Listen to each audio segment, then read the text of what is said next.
All right. And we're live. Okay, so this is a live stream that I'm doing. It's my first live stream of 2020. Super excited.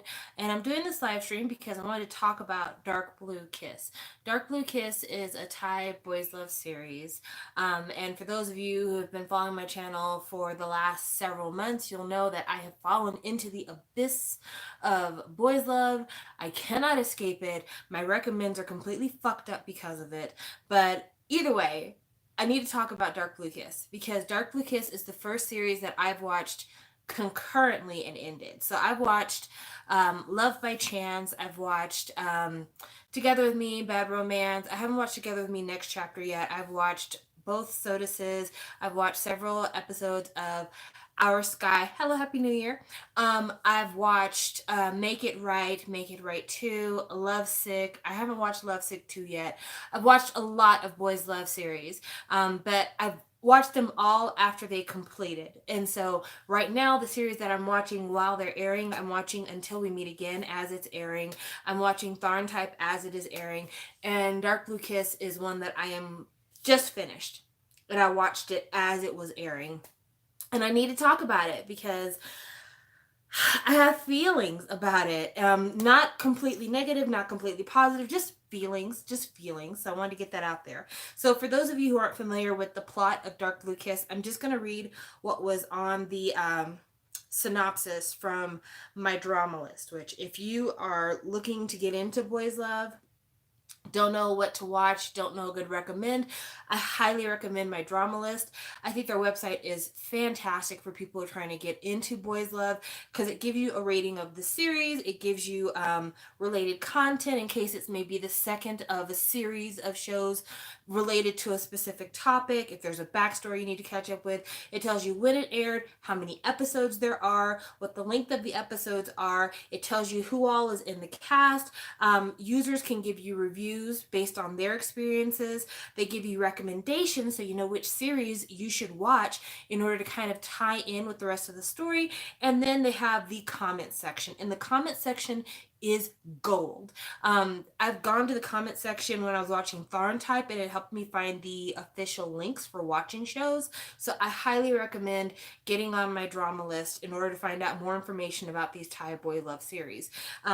Or just any series in general, honestly. It's not just boys love. It is Korean dramas, Chinese dramas, Taiwan dramas, all the Asian dramas basically they have reviews for if they're at all popular. Even some unpopular stuff is here. So that's my recommend for you if you're trying to get into it. But let me read the synopsis of the series. The synopsis says the continuation of Cal, Pete, Sun, and Mork's story. Cal and Pete, being in a blissful romance, have grown closer, but with Cal being closeted from his mother, he fears the dreaded thought of her finding out. His mother then introduces Nan, a son of a colleague, as he requires tutoring from Cal. With Nan constantly giving off iffy vibes towards Cal, it only fuels Pete's jealousy. Their relationship is put in strain, but through this, they must ultimately overcome each other's flaws. They both blossom in their youthfulness, coated by their everlasting fondness for one another. Surrounded by the wonder of dark blue, Pete and Cal surrender to their feelings. Sun starts taking hints from his unrequited love and slowly gives up on Cal. Through this, Mork happens to possibly comfort him. While Sun pushes Rain to stay away from Mork, the younger man's uncontrollable behavior brings him in. As his wildness is intriguing, Sun's seriousness holds Mork down somewhat. Underneath it all, the two start to care for each other. However, with Mork's dangerous life, can he shake who he is? But maybe he can for someone like Sun. So that's the synopsis, and it's a really good synopsis. I've read some synopsises on here that were hot garbage. This one actually does tell you a good portion of what the story is about. So if you are anything like me and you're trying to catch up with a lot of these series, you didn't have time to watch the first couple of seasons of different shows. So like for Dark Blue Kiss, the shows that came before it were Kiss Me Again, Kiss the Series, and Our Sky. I didn't watch those. I didn't watch Kiss the series. I was going to start it, but then I was told, hey JoJo, I was told by several people that Kiss the series, the Pete and Cal content was very far into it, so I didn't watch that. And then Kiss Me Again. I was watching some other stuff, so I didn't have time to catch up with it. But that's okay because I was able to start Dark Blue Kiss without having much background other than knowing that Tay and Nu, which are the two actors that play Pete and Cal, they're extremely popular. Tay plays Pete, Nu plays Cal. And because of all the series that I just mentioned, both of them are very popular as a ship name. But also, Nu has been in several series.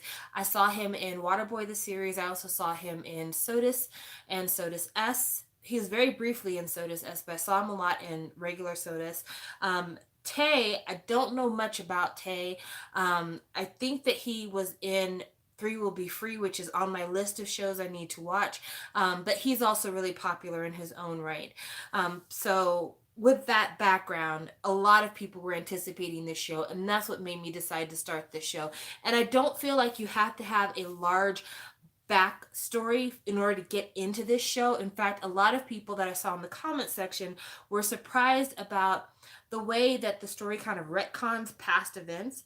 For instance, excuse me, I guess in the previous seasons, the best friend group around Pete and Cal knew that the two were in a relationship with each other, but for some reason in this series, they only one person in the group knew that Pete and Cal were dating. So that's interesting. And there may be some other stuff that was retcon, but I wouldn't know.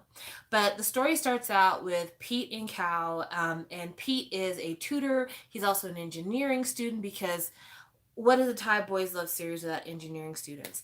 And Pete is also an engineering student, and Pete is very demanding of Cal. Like, Cal has to finish his tutoring at a certain time, be at the pool at a certain time, all these kind of restrictions on what he needs to do. And Pete wants to be very public with the way that they handle their relationship. Cal is closeted. His mother doesn't have a lot of money. He has a sister that is going to school in the United States, and he works as a tutor to help raise money to pay for his sister's education, to help his mom with household bills. And so for him, he's afraid of coming out to his mother and coming out to the public because he doesn't want to damage his ability to be able to care for his family. He's afraid that he'll let his mom down by telling his mom that he's gay, but he's also afraid of other people knowing that he's gay because he doesn't want to lessen his ability to be able to get jobs as a tutor for people. And this is going to come up later on down the road. Pete, on the other hand, he doesn't have those kind of fears. His dad already knows that he's gay. His dad already knows that he and Cal are in a relationship. His dad is extremely supportive of him. Pete more is just on a journey of discovering himself. Like, he knows that he's not great in school, but he knows he does have a talent. And he's trying to kind of figure out which way does he need to go. And it's interesting because there's a conversation that Pete and Cal have early on in the series where Pete talks about, trying to find an internship or trying to find a job and kind of not being sure what he needs to do. And Cal's like, you have to do your best because we have to show people that we're just as good as straight people. And Pete says, I'm not interested in trying to show that I'm just as good as straight people because they don't have to prove how good they are to me as a gay person. I just want to live my life for me. And I thought that was there's a lot of very insightful moments in this drama, but I thought that was extremely insightful because it is saying, like, why is it that you have to be the model minority? Why is it like, oh, because I'm not like you, I have to prove my worth to you? Our differences don't necessarily equate worth. It may be something where society on a whole, because it's unfair, might see one group as being more valuable than the other. But in terms of who we are as human beings, just because I'm who I am and you are who you are doesn't make you better than me or make me better than you. And so I thought that was a really insightful conversation that they had. But yeah, Pete is kind of floating, doesn't really know what he wants to do, and somehow or another he gets dragged into this competition that's called About a Boy. And it's this weird mix of like online voting, Instagram likes, Facebook likes, and you have to sell things as well. It's a straight, I have no idea. I still don't understand what the concept of this thing was. But he ends up getting involved in the About a Boy competition because his friend runs the competition, and he goes to his friend's office to visit the friend, and this young boy kind of is very rude to him. High school age boy, very rude to him, and in a way to kind of like try to show up this young boy for being rude, because he like called him old and was like, I don't want fans following me. Like, it was stereotypical, like, I'm a big deal and you're not, kind of behavior. So he decides to join this About a Boy competition, and as he joins the competition, him and this young high school guy, Non, they butt heads like this. Well, it just so happens that Non is the son of the dean of the school that both Pete and Cal go to, the university they go to.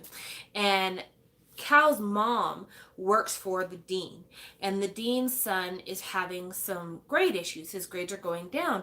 So the father is like, hey, I heard your son is a really good tutor. Can he tutor my boy? So Cal starts tutoring Non, and Non starts catching feelings for Cal. And he starts just kind of like being in his face, like, hey, what's up, teacher? How you doing? You're looking cute today. Or, he'd be like, why don't you let me buy you something to drink? Let me buy you a meal. I want to get to know you better. Like, stuff like that. And of course, Cal is very much like, you're a sweet kid, but I'm not interested. Let's keep it professional. Well, Pete gets wind of the fact that Cal is tutoring Non, and he hates Non because every time him and Non interact with each other, it's cats and dogs, fight, fight, fight. So he tells Cal, you cannot tutor this boy anymore because I hate him and he hates me. And Cal had tried to tell Pete early on, like, I don't really have a choice with this. My mother is a single mother with one child who's in another country getting their education, and me who still has to go to school. And this tutoring gig could impact whether or not my mom has a job. It could impact whether or not I'm able to stay in school. Like, this tutoring gig can affect our future as a family. I have to do this. And Pete just doesn't seem to get it. So Cal, doing the thing that a lot of us feel necessary to do, decides to just not tell Pete that he is still tutoring Non. And he just goes on about his business. At the same time, both Pete and Cal are having some issues with the fact that Pete wants to come out to Cal's mom. He's at the house all the time. He's practically a second son at this point, and he just wants to tell the mother, like, I love your son loves me, we are gay, but we're going to take really good care of each other because we love each other. And there are little moments in the show where you can tell by the look on the mom's face, like, she's just waiting for her son to say, I'm gay, this is my boyfriend. And she leaves little pockets of conversation open, but he never does, like, fully take the chance to explain to his mother what's going on. And I think, again, a very salient point, it is about not just you and the family member you're talking to. It's everything connected with that. I think a lot of people feel like if you're gay, you should come out of the closet to everyone you know. And I'm not saying that you need to stay in the closet. What I'm saying is people really do have to weigh their lifestyles. For instance, there are some kids who are in a home situation where they know if they are exposed as gay, that could be the end of their life. I've read stories about young kids, and when I say young kids, I mean kids who are 9 years old, who have fathers that have left them on the side of the road, who have had fathers who have killed them because they suspected their child was gay. A child in a household like that can't come out because it would endanger their life. And when it's a situation like that, do what you need to do. There's also people who may have a job that they need to have in order to be able to live, and they can't afford to go to work and out themselves because they could possibly be fired. And then where is their income going to come from?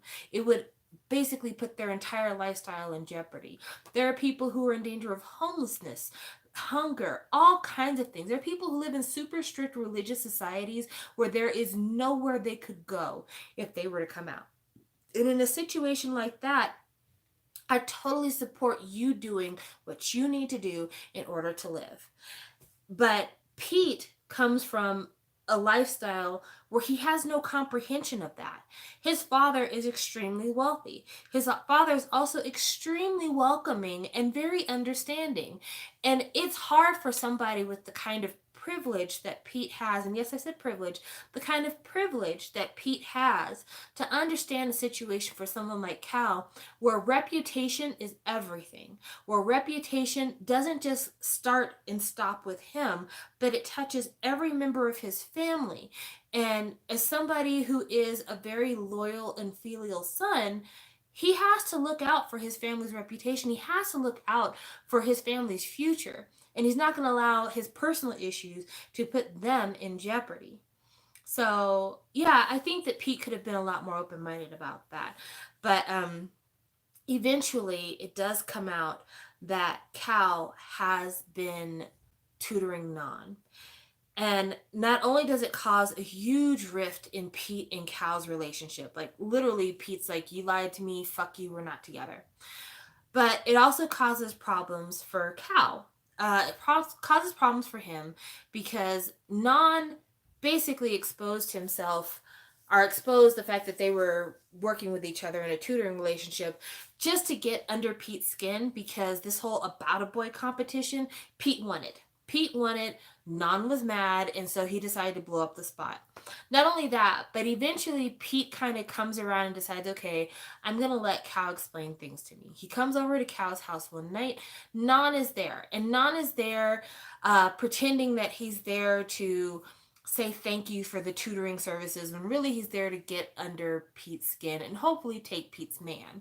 And they have this conversation out in the street about, I'm here to see my boyfriend and his mother, and we're all this and we're all that. And of course, Pete should have known right then and there that these were all lies, because Cal hasn't even come out to his mother. So why would he bring his boyfriend to see his mother when he's not even out to his mother? You know what I'm saying?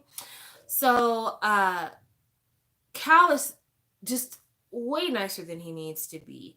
And one night he's out with his friends drinking, again, trying to get Pete to talk to him, explain his side, try to patch things up. He gets a call from one of Non's friends, and Non's friend calls him and says, "Hey, Non is at the bar. Non is drunk. You need to come get him, because if I take him home and his father finds out, he's going to be in a ton of trouble." Cal goes, picks Non up from the bar, takes Non home all the way up to his bedroom. Non, being drunk and out of his mind, starts like being super handsy with Cal, to the point of like wrestling him to the bed. And this is what wakes up the father. The father, who is the dean of the university, walks into the bedroom and sees Cal on top of his teenage high school age son, and he flips his shit. And instead of standing there and explaining, "Your son is drunk, this is the behavior of a drunk kid," instead he's like, "I'll let him explain everything, it's not what you think," and runs away.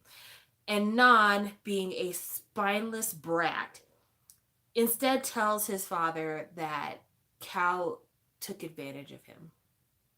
And this has all the repercussions. This causes Cal to lose his tutoring position that he got with a after-school learning program. This causes him to not be able to get an internship that he was looking forward to. Rumors are spread online. He's losing all kinds of money. He's losing all kinds of opportunities because of this rumor. So it's really tough. It's really tough for him. And Pete realizes that, it's not just this one thing. Like, he thought that the whole Non-Cal, that whole struggle was just about their relationship. But seeing these online rumors finally forces him to realize, no, there is more. There is reputation, and reputation does matter, and it goes far beyond who we are in a personal relationship.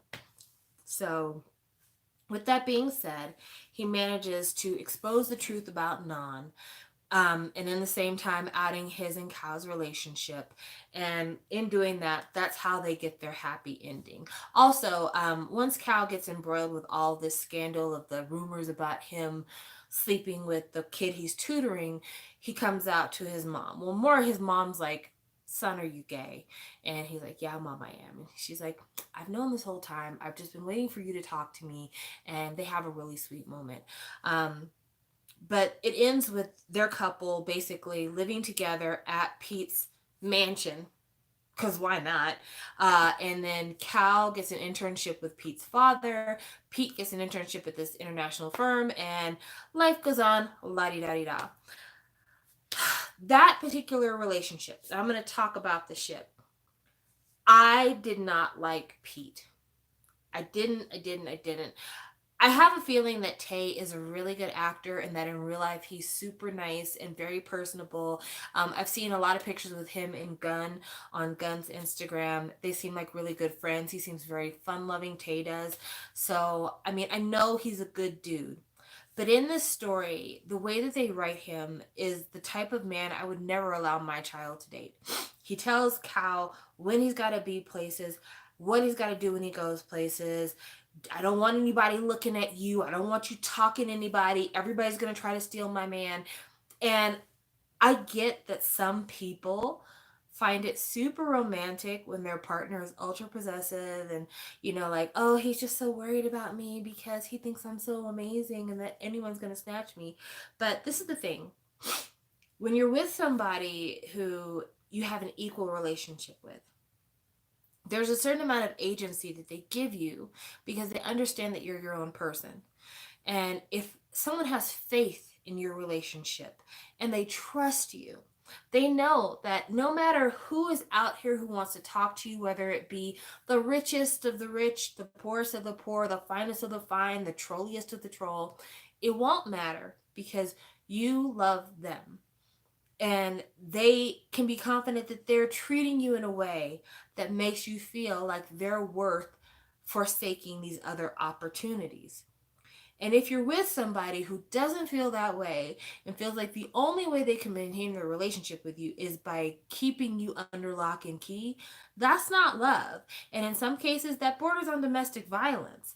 And that was one of the issues I had with Pete in the story, is that the way that he's just like, I want you to tell your mom that we're dating each other. I don't want you talking to other guys. I don't want you doing this tutoring opportunity. Like, he just was extremely strict on Cal. And I don't believe that if the tables were turned, that he would have allowed that kind of strictness towards himself. Now, I'm speaking only on this season. I'm not talking about any of the past series like Our Sky, Kiss the Series, Kiss Me Again. None of that. I'm just talking about this series right here. I just don't see where that would be acceptable behavior if the tables were turned. And that is the thing that you do need to look at in relationships, is like, am I treating this person the way I expect them to treat me? And if I'm not, why am I okay with my treatment of this person? So that was something that that was a big fault. But I want to end with a negative in terms of their ship. I love how honest Pete is about who he is. Even though Pete is extremely possessive, and I don't like that, I love the fact that he tells a lot about who he is as a person and is very clear about who he is as a person. Like, he is possessive and he says, I am extremely possessive. But like, he also says, I kind of am a fuck up with school. I'm kind of directionless. I kind of feel like I need to prove that I'm worthy because my father's friends are all doing better things than me. But at the same time, I want to live my life at my own pace. Like, he's very self-aware of his position in a lot of different ways, like emotionally and just like who he is as a gay man. Like, like, I don't feel the need to be an overachiever just because I'm gay. I believe that our parents love us enough to allow us to be out and about and not feel shame about who we are. Like, those kind of things, he's very open about. And he's very like, yes, his privilege allows him to see kind of a rosier outcome to some things that wouldn't necessarily end very rosy in real life. But he's got a certain amount of confidence that allows him to understand who he actually is and not kind of operate as if he's anything more than what he actually is. Like, he was worried about getting an internship. He was pretty confident that he would get one. But he was also worried about it. And he also was worried about his schooling. And he was worried about, will I be a good enough partner for Cal if I'm not able to show that I'm capable of doing this kind of small thing I'm being asked to do? So there's just a lot about him that I really liked in that way. But I think that he definitely had room for improvement. Cal,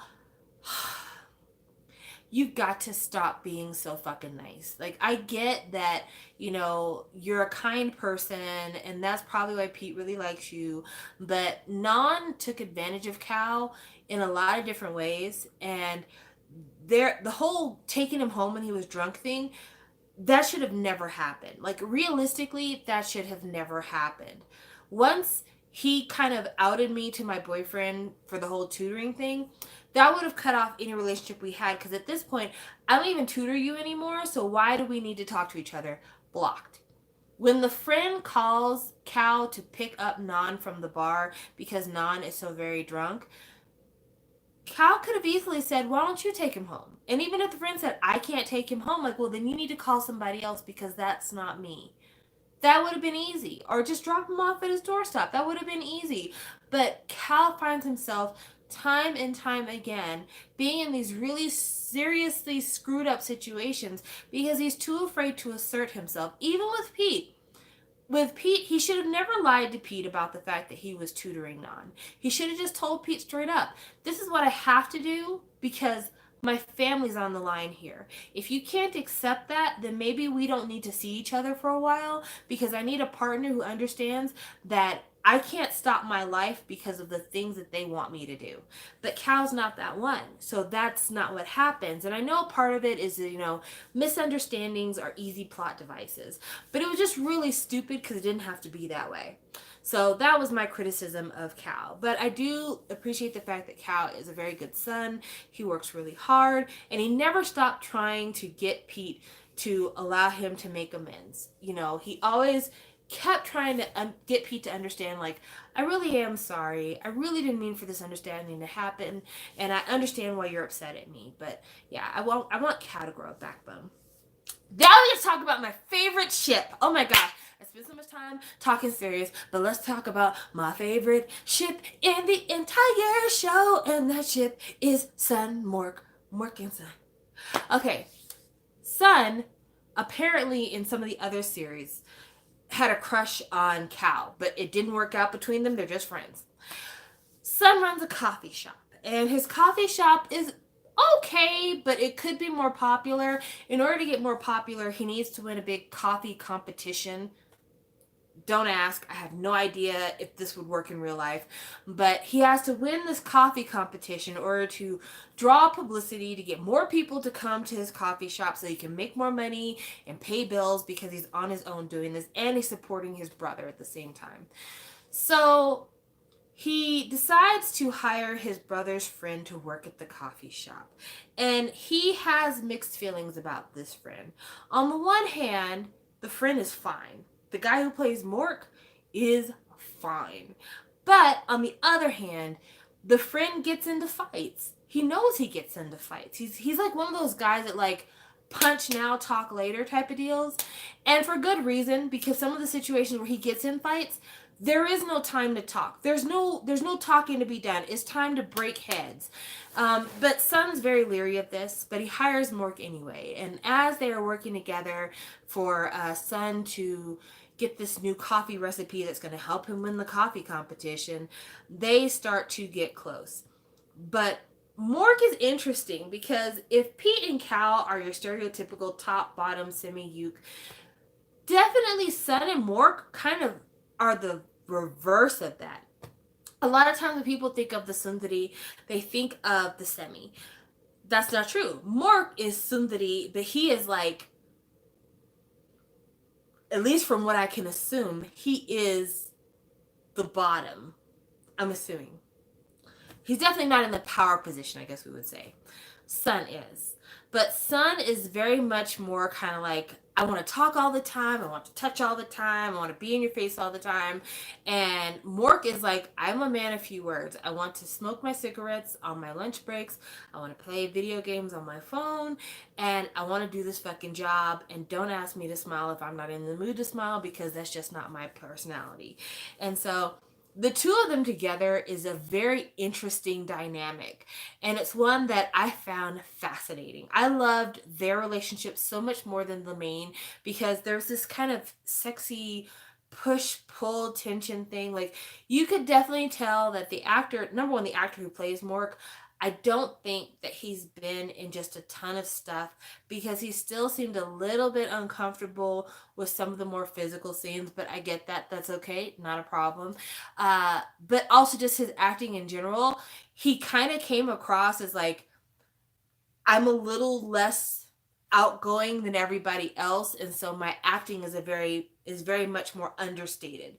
Whereas Sun, the guy who plays Sun, has got this huge smile, like really big smile, and all of his movements seem very grand and very big, and he's very expressive.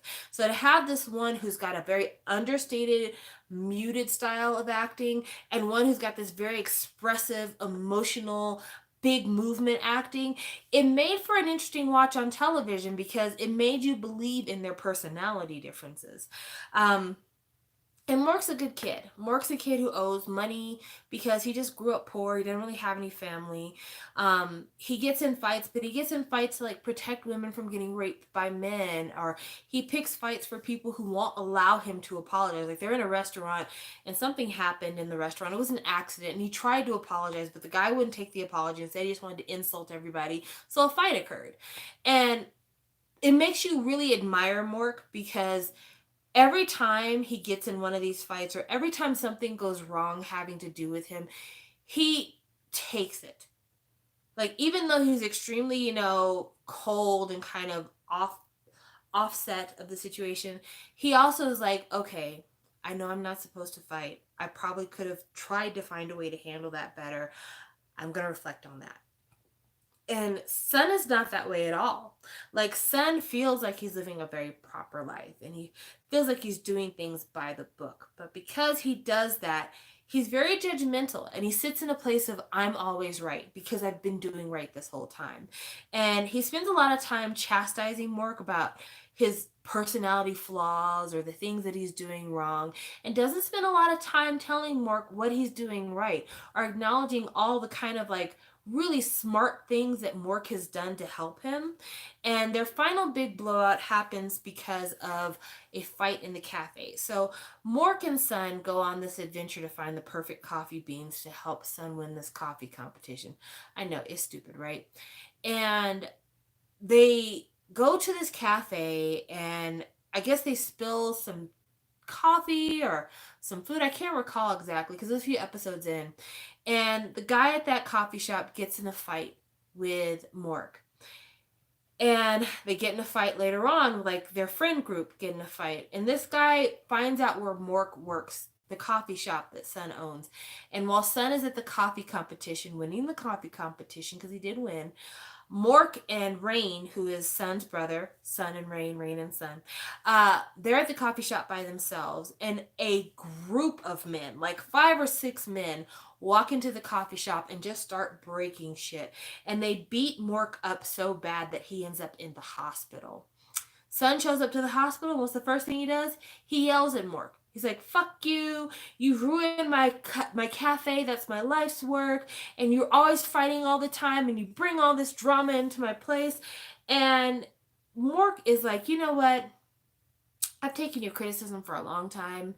This time, I'm not even going to address it. Just get the hell out of my hospital room. And so Sun is kind of, again, he's caught in this judgmental, I do things by the book, so I must be right thing. And his ex-girlfriend, Kitty, has to sit him down and tell him, like, you are really stubborn. And sometimes that can be good because it helps you get things accomplished. But your stubbornness has really kept you from seeing the reality of this situation. And in this situation, Mork didn't do anything wrong, and you're wrong for not giving him a chance. So finally, Sun realizes his mistake and he goes to apologize to Mork. But Mork is serious. He's like, I've been taking your shit for a really long time, and I'm just not in the mood to take your shit any further. If you don't want to order coffee from the new coffee spot I'm working at, you need to leave because I'm done. So, after making a few half hearted attempts at getting Mork to accept his apology, they finally have it out one night. Like, they just like really go toe to toe, they fight it out one night, and they finally kind of come to an agreement about the way they feel about each other, the way they plan to proceed with their life moving forward, and kind of concessions that need to be made on both sides in order for them to be able to have a good relationship. And while I think that the fight that they had was kind of weird, the flow of their fight and makeup was not my favorite. I thought that it was a really good thing to have happen because it means that if they get their own series together, they have a lot of places where they can improve upon their relationship. There's still some kind of gray areas, some kind of soft areas that need addressing, but it definitely makes it to where there's so much more you want to see with them because they've gotten past one big hurdle, but they still have a lot more smaller hurdles to go. Mork still needs to get out of school. He's an engineering student. He still needs to get out of school. Sun still got his thing with the financial health of the coffee shop that needs to be dealt with. We don't know how his family would feel for him having a long-term boyfriend. His brother would be fine with it, but we don't know about the rest of their family. Like there's just a lot more that could be told with Mork and Sun's story. And so it was nice to have so much time spent with them in this drama to whet your appetite for a part two for just those two. So yeah, that is my rundown of Dark Blue Kiss. Would I recommend it to anybody who's new to Boys Love? Mm, no, no. If you're familiar with Boys Love and you've been watching for a really long time, this is a great show for you to watch because the tropes you understand and it gives you kind of a tilted overview of some of the tropes. It goes a little bit deeper than the casual misunderstanding thing. Not super deep, but a little bit deeper that of casual misunderstandings. It definitely has a more mature feel than a lot of like the high school romances that you'll see out there. So I feel like it's definitely something for the more seasoned watcher. It's not nearly as plot complicated as some of the Taiwanese boys love shows are, but I just really think that it's a good time. And so if you have watched, I would say if you've watched maybe 3 or 4 other series, then go ahead and dip your toes into Dark Blue Kiss. But I wouldn't say that Dark Blue Kiss is a great starting point, especially because I hate to say this because this is gonna sound really terrible. I'm gonna sound really shallow for a minute. There's a lot of fujoshis who watch Boys Love for the kisses. They watch Boys Love to watch beautiful boys making out with one another, simulating sex, because that's what gets them off. And I'm not criticizing. As a person who has both written and read fan fiction, I can tell you I totally get where you're coming from. But for a lot of that segment of the population, a show like this is not super sexy. I think all told, Pete and Cal exchange maybe 4 or 5 kisses throughout the entire show. And they don't have any like really steamy roll in bed type moments, honestly. Even Mork and Sun only have one kind of steamy moment in episode 11. Other than that, I think they shared one kiss before they finally fell into bed together and maybe shared one kiss after they fell into bed together. So there's not a lot of skinship fan service in this show. It really is dealing more with like communication issues in relationships. Like if I could rename this series, it would be called Reputation and Communication. That's what I would rename this series. So that's the reason why I don't recommend it for the ones who are out here that are looking for, lots of hugs and kisses and steamy moments and oh my gosh, did he just do what I think he did stuff. This is not that show for you. But if you are a seasoned watcher and you really want to see some more relationship development, like you're past the stage of we met, we fell in love, and now we're dating. If you want to see, well, what happens after you fall in love? That's what this show is for a lot of it. A lot of this show is like, now that we've fallen in love, this is the aftermath of that initial let's be in love thing. Or this is what it's like for a couple that's been together for a little while and they still have some things that are left on the table unresolved. That's definitely what this show is. And that's why I say if you're new to it, I don't recommend it, but if you watched it before, you definitely should give it a shot. Let me read this comment right here. It says, I recently started the Untamed Chinese boys love drama, and even though they kind of censored the relationship by labeling it a bromance, it hinted at a lot that they like each other romantically. Okay, so as you're saying that right now, I'm reading the novel for The Untamed. Sorry, my nose is itching. So The Untamed is a super popular show in boys love circles. I'm gonna say that because it's amazingly popular in China, but for international fujoshis, it's super popular amongst them as well. There is a former K-pop member in the show, a guy from a group called Unique. He plays one of the lead characters in The Untamed. I would like to watch it, but it's got 50 episodes, and I want to say each episode is like an hour long. Baby, that's like watching 25 movies. I can't commit to that right now. I have some stuff that's ongoing that I'm watching. When I have time, I will try to catch up with Untamed. It is complete now. But yeah, 50 episodes. I have a hard enough time trying to catch up with 12. But there's a lot of iterations of this. So from what I understand, the Untamed, when it's in writing, when it's written, it's Guardians of Demonic something or other. Let me look that up because I don't want to say it wrong. And then I remember like the Chinese name was like Mu Dao Shu something or other. Don't let me tell a lie. I'm gonna look up on my drama list because it will be on my drama list. So just saying, this is a great website. If you're not using it, you need to.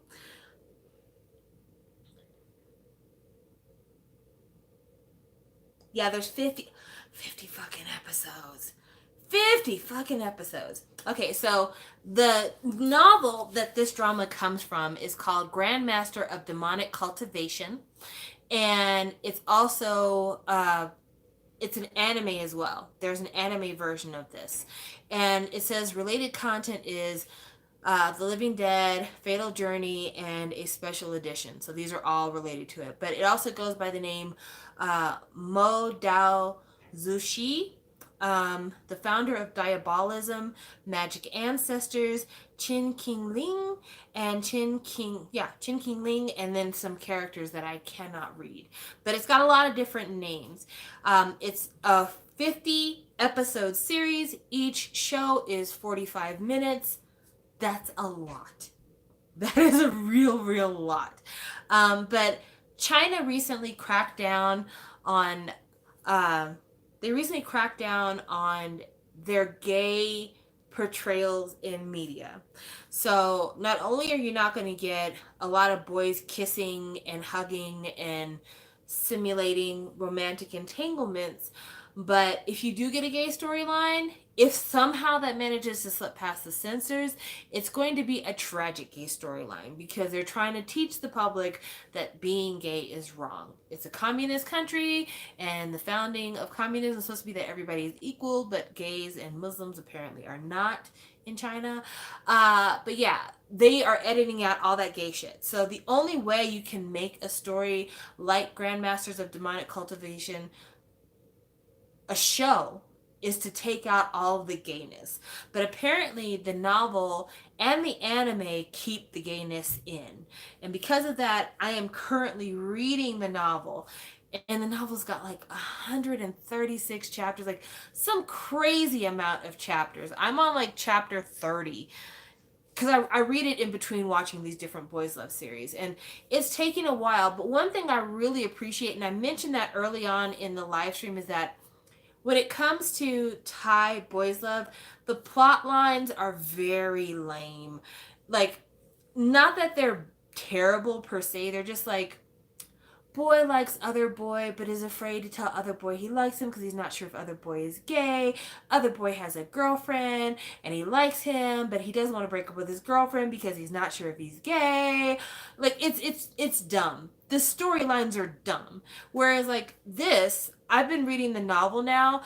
There's like a whole history, backstory, universe created to match with this storyline. Like there's these group of peoples called cultivators, and they spend their time manipulating the spiritual world, and you can be reincarnated or you can be summoned to be in somebody's body, and you can control ghosts, and people live in heaven and people live on earth, and there's all kinds. Inanimate objects can become gods if they're worshipped enough. Bodies of water can become sentient and possessive and start eating people. Like there's so much stuff just right now that like I haven't even been like thinking, when's the gay shit gonna happen? Like, and I'm usually that girl. Like usually when I'm reading fan fiction, I'm like, all right, that's cool. When's the gay shit gonna happen? Me and that story, I'm like, okay, first of all the names sound very similar, so let me get my mind right as to who is talking to who right now. But secondly, what did y'all just introduce? A body of water that eats people because it's hungry? What? Wait a minute, you can fly on swords? What? Wait a minute, there's a whip that comes out of your ring?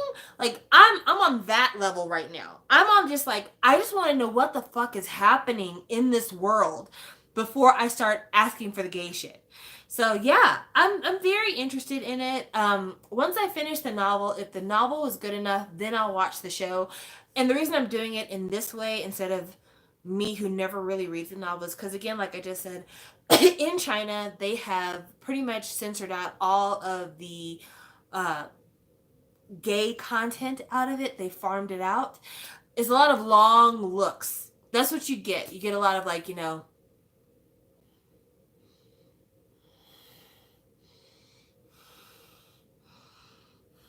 like a lot of that shit. And I mean, that's cool and all, but yeah, I want a little bit more. And so I'm going to read the novel so I know where those places are so that I can enjoy the show even more once I make the commitment to watch the show. So that's where I am in terms of the Untamed. I'm currently watching Until We Meet Again. It is on episode 8 right now. If you have not started Until We Meet Again and you're interested in boys love and you're looking for a Thai series that has got some really sweet moments and has got a lot more plot than what we're used to getting, I highly recommend Until We Meet Again. Number one, it is one of the floofiest stories in the world, but also one of the most heartbreaking stories in the world. Number two, it is very well acted. And number three, a lot of good actors who have possible future storylines. For instance, there's the Winning Team, which is Win and Team. They don't get a lot of action there, but the actors who play them have a really strong sexual tension thing going on between them. If we don't get them all the way through in this series, chances are there will be a season 2 with them two as the main focus. I cannot wait. Also, this series has encouraged me to watch some other stuff that Fluke, who's the main actor who plays Pham, I've been watching some of his stuff. Wow. That guy. So Fluke plays Pham, who is this kind of quiet boy, and he is the reincarnated spirit of a boy named In Touch, and he's sweet as pie, just the sweetest thing in the world. So somebody on another live stream that I had where I talked about a boys love series, they're like, you need to watch him in this show called My Bromance. So I watched My Bromance and I'm like, oh, okay, interesting. So he's kind of been acting all along, no big deal. So I'm like, what else is he in that I could watch? And I got the suggestion to watch a movie called Red Wine in the Dark Night. And I couldn't find anywhere that had the movie completely English subbed. So I ended up watching it without English subs for part of it and then English subs for like the middle section. And I did not know that Fluke starred in a softcore porn style movie. Like, that's what I'm calling it because it is racy. It is racy. Like, at one point, we see a flash of Fluke's butt cheek. They roll around in the bed in these almost see-through white drawers. Fluke is in the bed with at least 3 different people during the course of the first 15 minutes of this movie. Like, it's a lot. It is a lot. So watching Fluke play this really sweet, demure character, when I know that in Red Wine and the Dark Knight, he was throwing it back to several people. Yeah, Fluke is an actor. He is an actor because he was playing a totally different part in the other. Like, he was playing a totally different part in the other. Totally different part. But yeah, I think it's a great show you need to watch. And then next week is going to be the last episode of Tharn Type, which is a spin-off of Love by Chance. So much drama when it comes to Love by Chance and Tharn Type.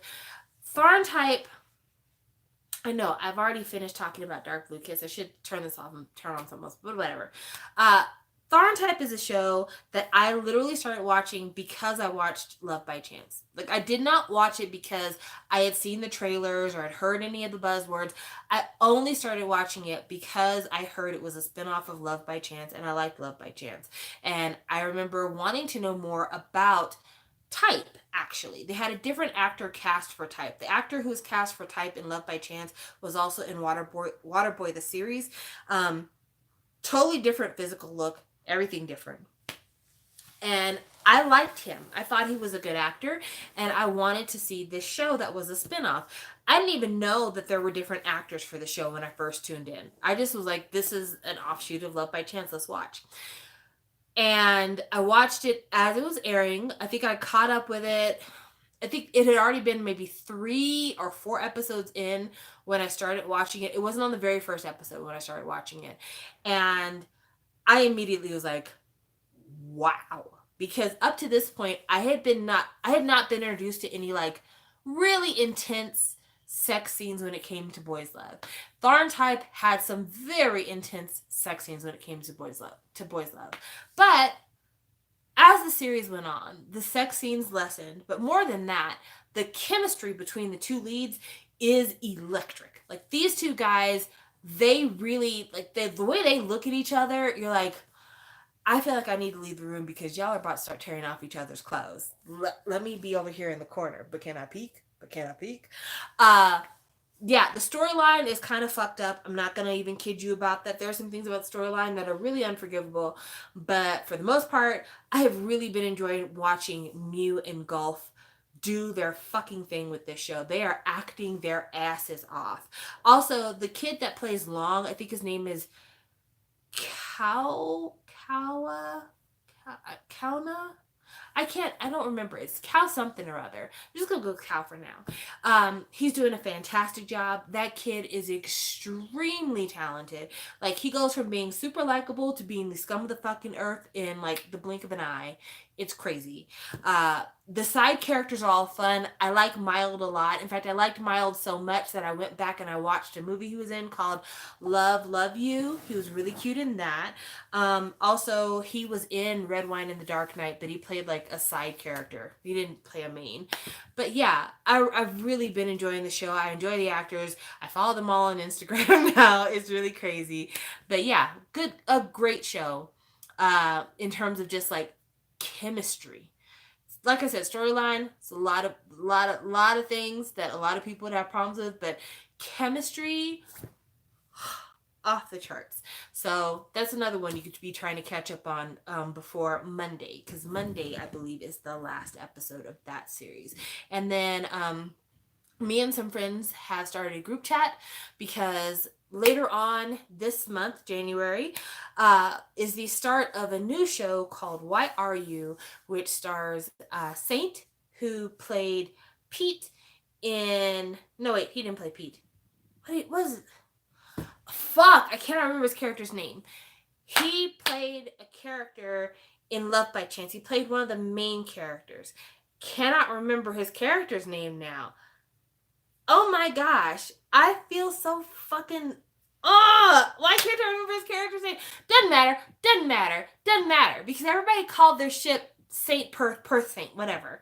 But Saint, who's in Love by Chance, is now in this show, Why Are You, with his new partner. Not like in real life, like his new love interest acting partner. Okay, it is Pete.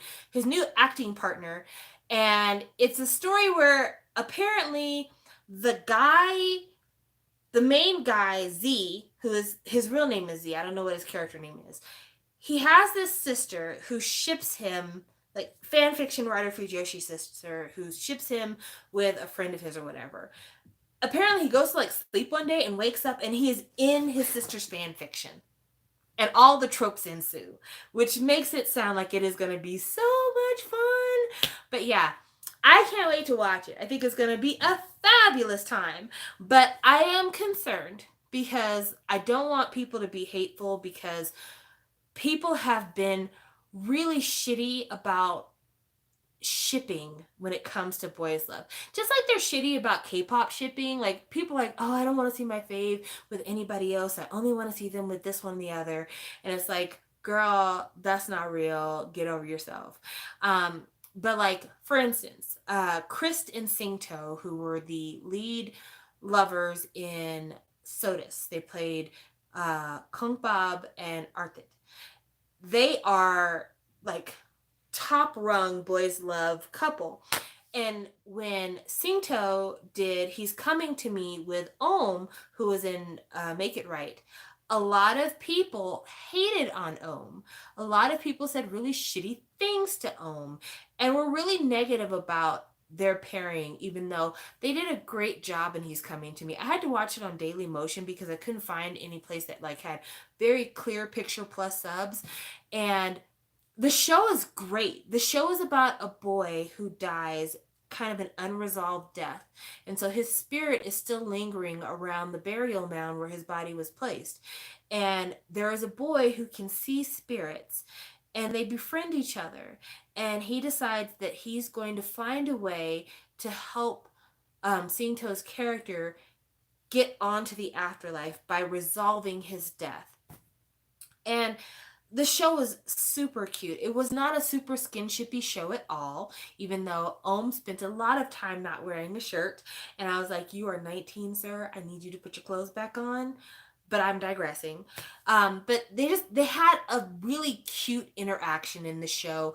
The storyline was really sweet, especially like the whole how it relates to when he died and how he died and the things he left behind. Like there was just so much really good content in He's Coming to Me.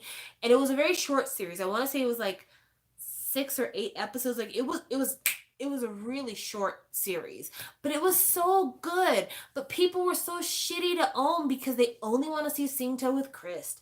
And it's like, yeah, I get it, but at the same time, they're people. They have individual lives. They don't have to be up under each other's asses 24/7. So I'm really concerned as to how the fans are going to treat Z, because so many people are big Perth Saint fans. But I alluded to it earlier, there's a lot of bullshit when it comes to Love by Chance and Tharntype. Apparently, there was a lot of behind the scenes drama when it came to the management companies for the different actors that were in Love by Chance. And then there were some problems with the showrunner of Love by Chance and the management companies of the actors. And then Mame, who wrote the story and also wrote Tharntype, apparently because of all the bullshit and the drama, she had to spend her own money to get Tharntype into production. And Tharntype has no sponsorship, which is almost unheard of for these big deal boys love. Like, for instance, Until We Meet Again. The only thing that is weird about Until We Meet Again is the amount of makeup that Manal puts on. She puts on makeup all the time. Oh, we're eating dinner? Let me put some powder on my nose. Oh, we're going to go to the cosmetic store? Let me put all the lipstick samples on my face. Like, sponsorship when it comes to boys love dramas, people are constantly eating seaweed, people are constantly drinking aloe water, people are constantly putting on makeup, people are constantly putting on face masks. Like it's a thing. It is a part. People are constantly eating chips. It is a thing when it comes to boys love. And the reason why is because that's how the shows make money. The sponsors pay for you to endorse their product in your show because they know a lot of young people are watching the show, and that helps you cover production costs.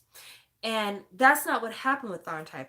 There are no sponsorships unless maybe Sprite, because there is a mention of Sprite specifically in the show.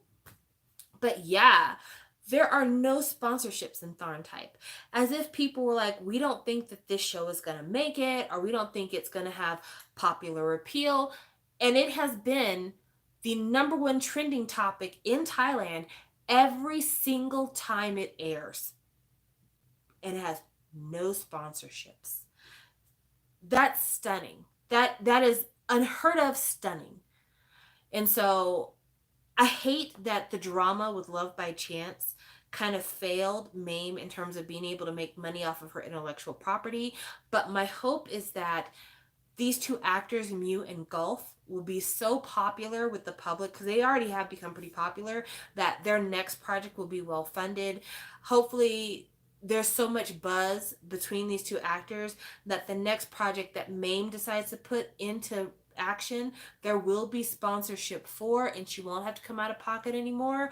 I'm hoping that some of the merchandising coming from this show, like the box set of the series, I don't know what else they could make, stuffed animals, keychains, whatever, all the merchandise stuff that comes off of these shows, hopefully that will be a way for her to make some money. She is selling the book. She's doing a special version to have the actors on the cover. That's something that she's making a little bit of money on. Hopefully she'll do an English translation that she can make money on. But yeah, she's doing a lot in terms of trying to recoup what she's lost, but she pretty much bet the house on this show, hoping that it would succeed. And I hope for the best that it does, because it takes a lot of faith to bet on yourself in that way. But again, that's the theme of 2020. Bet on yourself. You know, if you believe in yourself enough and what you're doing enough, and you believe that people are here for it and they want to see your content, go ahead and put it out there. Go ahead and sink a little money into it. Go ahead and do what you need to do to make it the best that you can make it, you know. And see what happens. Just see what happens. You know, it could be a colossal flop, and that's the chance you take, but at least you did it, and you know now what it is. Or it could be amazing, and you'll be kicking yourself thinking, why didn't I do this sooner? Because this is where I should have been this whole time. So yeah, I mean, I'm very proud of her. I know that we don't speak the same language, so she'll probably never hear this, never hear it talked about, but shouts out to you. Number one, because you're an elf, but number two, because you have two really successful intellectual properties and you've made a ton of content. You have so many books under your name, and being able to put out two proven properties the way that you have, I have no doubt the next thing you put out there, people will be running to sponsor it, because you already have a track record, you know what you're doing, and I think that these companies would be insane not to want to back you when they see what you're putting on the table and what you've already done. So yeah, that is the end of my Boys Love chat for tonight. Thank you guys for watching. I know a lot of you do not watch my channel to talk about Boys Love. A lot of you watch my channel to talk about gossip going on in K-pop. Like probably some of you are right now like, why aren't you talking about Haechul and Momo? I'll tell you why I'm not talking about Haechul and Momo, because both of them are grown. You know, yes, Haechul is in his mid-30s, and Momo is in her early to mid-20s. But it's not like he started dating her when she was a high school student. He started dating her when she was a grown woman. And they may have an age difference, but there's a lot of us out here who have 10-year age differences between us and our significant others. Not me, because I am desperately single, but some of us out there do. And so I know that you're waiting for me to talk about that, but I don't really have much to say. As far as Nayeon Stalker, I think there needs to be a law in Korea that says anyone who discloses the manifest for a flight, and it doesn't have to do with like official functions, should serve prison time. Flat out. Nothing else to be said.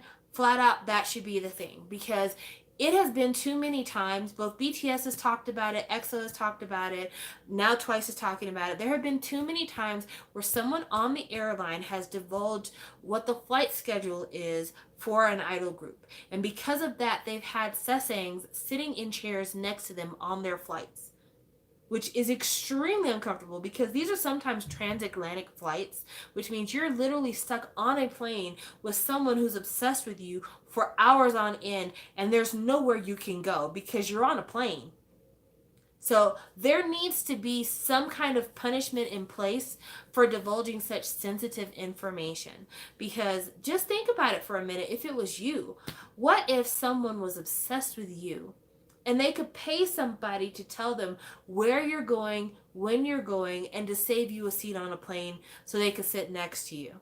Wouldn't you want the person who gave that information away and made that possible to go to jail? That needs to happen, but there's no laws against it. And the reason why there's no laws against it is very simple. The people who are the most guilty of divulging this kind of information are people who are really high up in these airlines, and they're not going to support themselves going to jail. So they're not going to support any legislation that can make them possibly be in trouble. And that's the long and the short of it. They're just not, because your lowly flight attendant, your lowly check-in person, they don't have the access to the flight itineraries and the manifest weeks in advance. They have no idea. But if I'm the daughter of a wealthy chaebol and my father sits on the board of Korean Airlines, and I know that BTS has a concert in America on October the 27th, and I need my dad to find out when they're flying out so that I can book my seat next to them, that's who's getting this information, and that's who's selling this information too. It's not even just about I need to find out where their flight is so that I can sit next to them. It's I have friends who are obsessed with them. So, Daddy, can you give me that information, please? Can you get a seat for my friend in first class, please? That's what's happening. And that's why the shit's never going to stop until someone gets killed. And fuck, even then, that doesn't mean that it's going to stop. Because people have been killed by the offspring of chaebols. And you know what happens? They get off, light work, get a chance to change their name, get a bunch of plastic surgery, and live their best life. So, yeah. Nothing about that situation is right. But you know what, JYP? I think you're going to have to go ahead and suck it up and start paying for private flights. I think, I hate to say it, and a lot of people had muted criticism for BTS when V came out and said we have to get private flights because our stalkers are sitting on the seats next to us.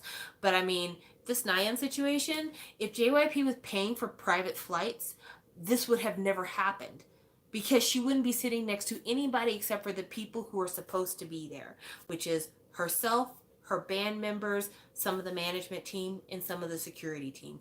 That's the only people who would have been on the flight. So Twice at this point makes enough money where JYP, you need to start booking private flights.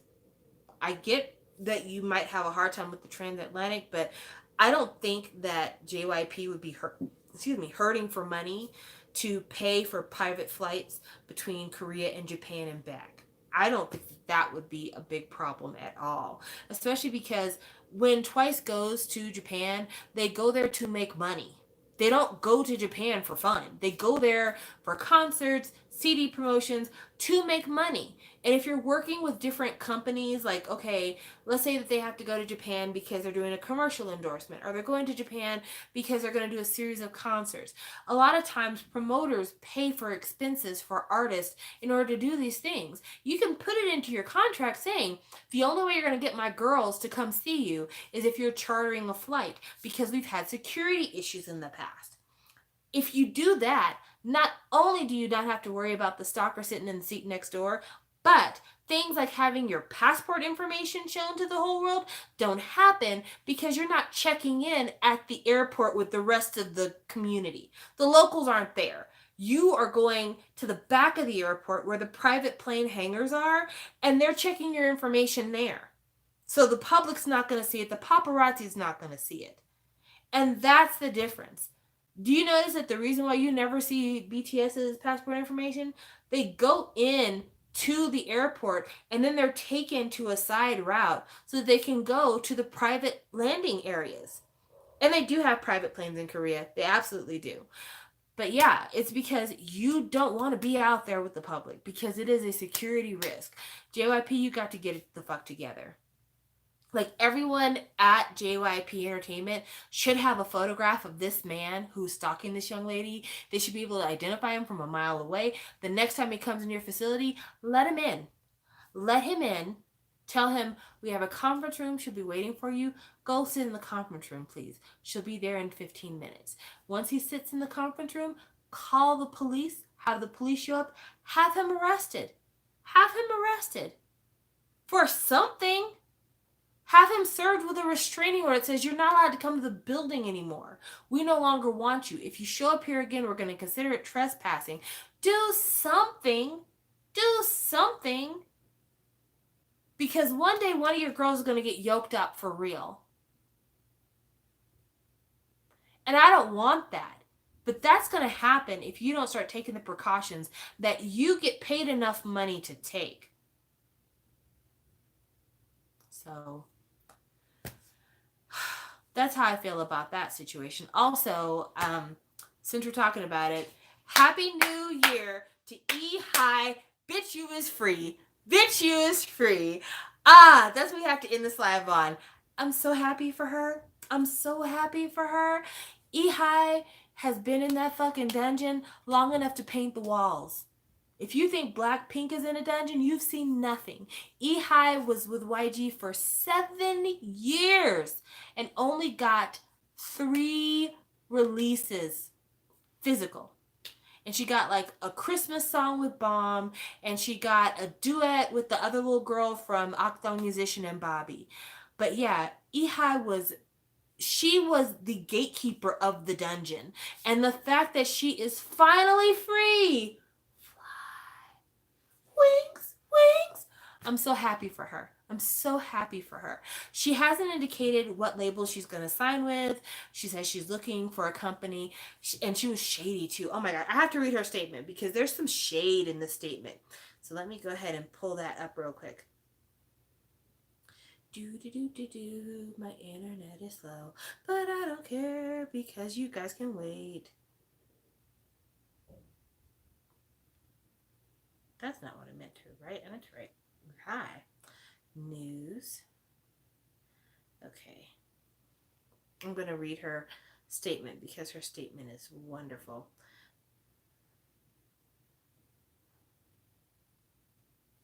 Hello.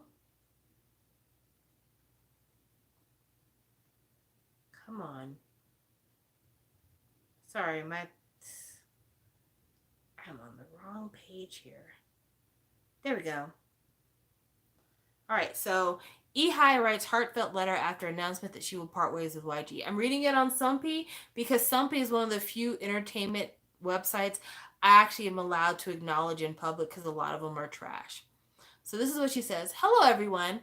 This is E-High. I'm here to greet you with news that is new and a little unfamiliar on the last day of 2019.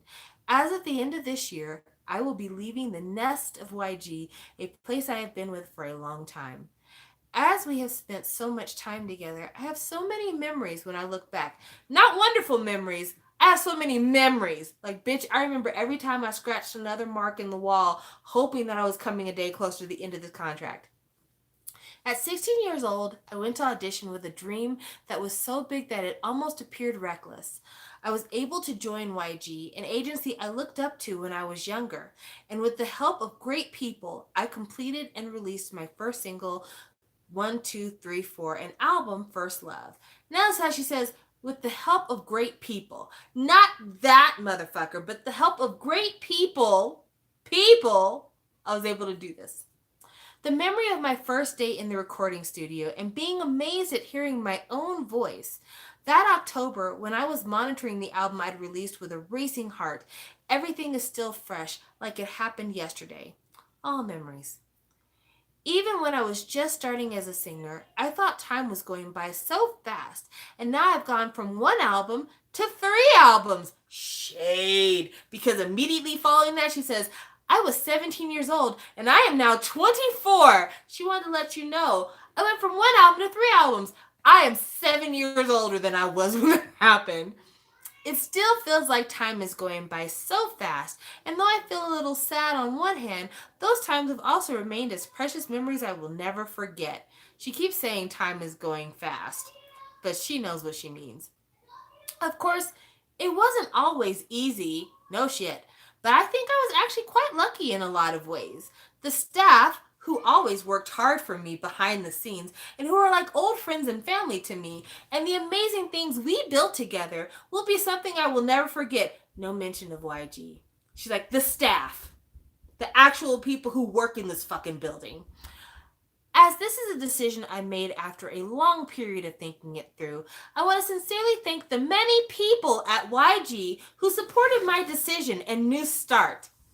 And I will do my best to repay everyone with better music. As I am leaving the agency that I spent 8 years with, which is a long time, and was there for my growth, I will be even more prudent when choosing the next agency I will be with, and I hope to greet you soon with good news. I will be even more prudent when choosing the next agency I will be with. She's like, bitch, I have to think real hard before I sign the dotted line with anybody else. I hope the new year will be filled with even better things. And that is the way she ends that statement. That was a masterclass in niceness. If you don't know what niceness is being nasty and nice at the same time. We're like, you sugarcoat them words, but you're really saying, bitch, eat shit. That was a masterclass in nicety. That right there was how you say fuck you without saying fuck you, with seeming super gracious, like, oh my gosh, this is the place where I learned, and I have so many memories, and there's a lot of good people here. Yeah, there are some wardrobe girls that I am really going to miss. And let me tell you, one time sister girl really hooked my hair up. Love you, girl. Come see me sometime. Yeah, I'm gonna really miss it here, you guys. I thought really long and hard, and I'm gonna be thinking really long and hard before I sign up with anyone else, because 3 albums from 17 to 24. Yes, I'll be thinking very hard before I sign up with anybody else. Thank you so much. Wishing good luck in the new year. Oh, you good. You are good. You're good.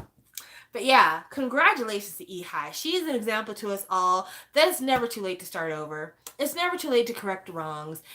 I hope for so many things for her. I said it on Twitter. I'm going to say it again. I really hope that she goes to work with Epic High, because Epic High executive produced Soullight for her. They helped kind of steer the boat, if you will. And I think that album is beautiful. That album is so freaking perfect. And I think she made a lot of connections. A lot of people really know her. A lot of good things happen because of that album. And I really want to see it happen for her better. First of all, YG said she was going to get 2 releases in 2019. Does anyone remember that? YG said very specifically she was supposed to get 2 releases in 2019, and it didn't fucking happen. So she has every reason to leave them, because they're a pack of liars over there. But Epic High, when they told everybody Ehi is going to work with us to put out her album, within 5 months, that album was on store shelves. That's how fucking fast Epic High worked for her. And Soullight still bangs to this day. Put that bitch in and listen to it. Let's stream it. Listen to it. It's so good. It still sounds fresh. It still sounds current. It sounds like everything that she was meant to be. It sounds like all of her R&B, all of her jazziness, everything. Breathe. Come on, you guys. Come on. World tour. Come on, you guys. Come on. Nothing on 24 Degrees is as good as Soullight. Nothing.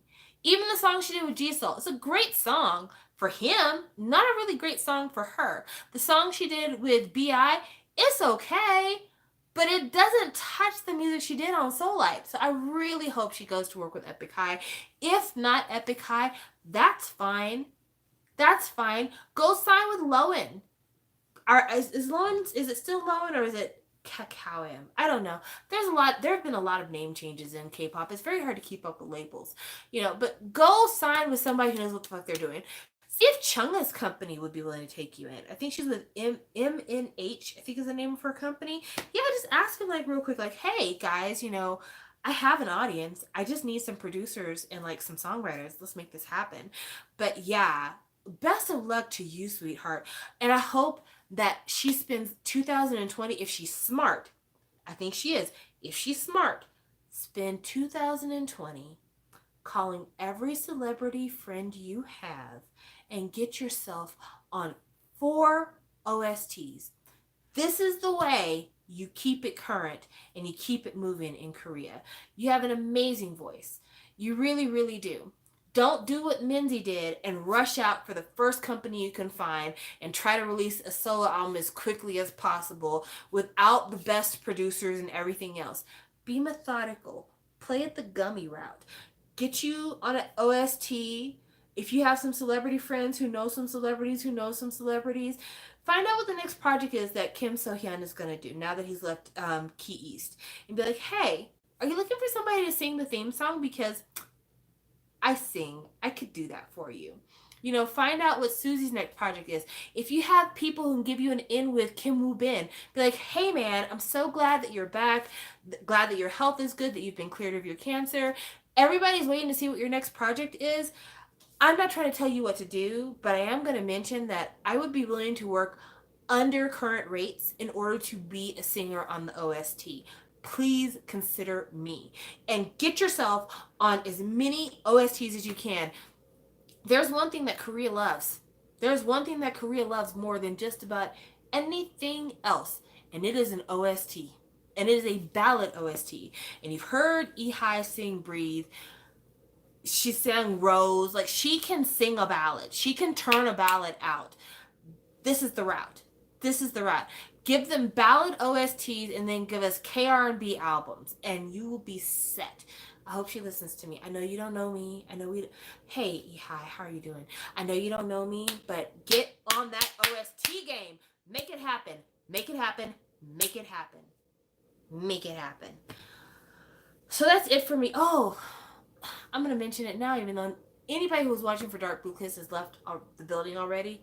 But fun fact, during the motorcycle scene at the end of episode 12, where Rain was driving Manao to Mork's birthday party, they played a song. And I'm like, why does the song sound familiar? And I realized it's because it's the song that Bass kept having to rehearse to in 2 Moons. Not 2 Moons 2, but the first 2 Moons. That 1, 2, 3, 4, love, 5, 6, 7, 8, love, whatever. I just remember like, oh yeah, it's that annoying fucking song. I should have mentioned that during my Dark Blue Kiss review, but I forgot. Anyway, hour and a half, you guys. I'm getting off of here now. Thank you for joining me. If those of you who are kind of hesitant about Boys Love would like some recommendations, let me know in the comment section. Tell me what kind of stories you like. I'll let you know what I've seen so far that I think would match up with what your sensibilities are.